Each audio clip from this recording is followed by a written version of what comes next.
Mr. Grogan, can you talk to us about the moments leading up? This was supposed to be day one of jury with the selection, and you have 2 pleas. That's exactly right. We sought out from the very beginning to hold these 2 officers accountable for what they did that day with respect to Frank Tyson. They swore an oath to serve and protect this community, but on April 18th, 2024, at that AMVETS over on Sherritt Road, they did not protect and they did not serve Frank Tyson. And these pleas today reflect that, and I hope that it brings some measure of justice and closure to the Tyson family. How would you explain to the family that these pleas reflect that? Because they're using the word murder still. Well, I think what it does is both of these men went into the courtroom today, agreed to resign from the Canton Police Department, and admitted that their conduct on that day was criminal.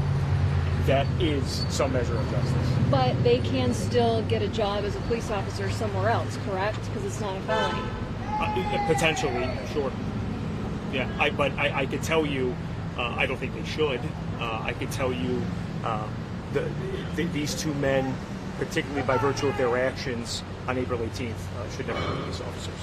What is the potential for a sentence now on these charges? Well, we're going to defer to the court with respect to the sentencing, and the judge is going to sentence him however he believes to be appropriate. And what could they face?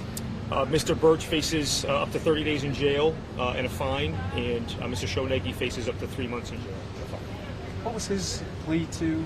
Mr. Schoenegge pled guilty to a dereliction of duty, and Mr. Burch pleaded guilty to failure to report a crime. And they're resigning today? Yes, they are resigning immediately from the Canton Police Department. What was it about those charges that made you comfortable accepting those pleas? Well, I think they accurately reflect what happened that day. I think that the evidence would have demonstrated that Mr. Burch went to get his cruiser, and while he was gone,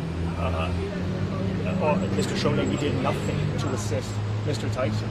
And the fact of the matter is, I think Mr. Burch knew exactly what it is that happened, that there was a failure by Mr. Schoenegge to render aid, to check on, and to assist and serve Mr. Tyson.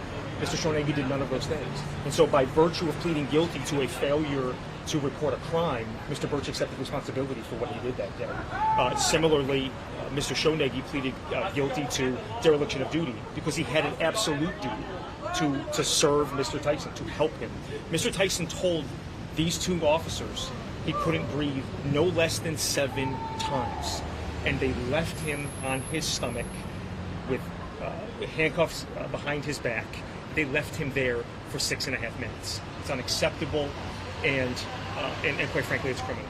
Any sense of remorse from either of them? I sure hope so.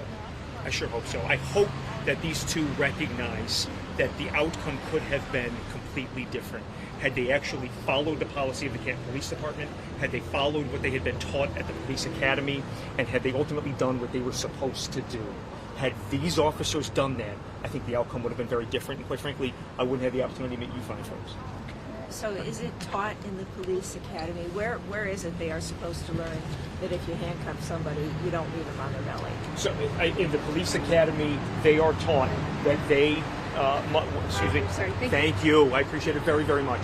They are absolutely taught that after an individual is in custody, they are to be rolled or picked up as quickly as possible.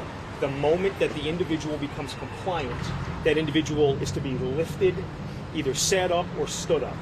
And they failed in that regard. They failed miserably in that regard.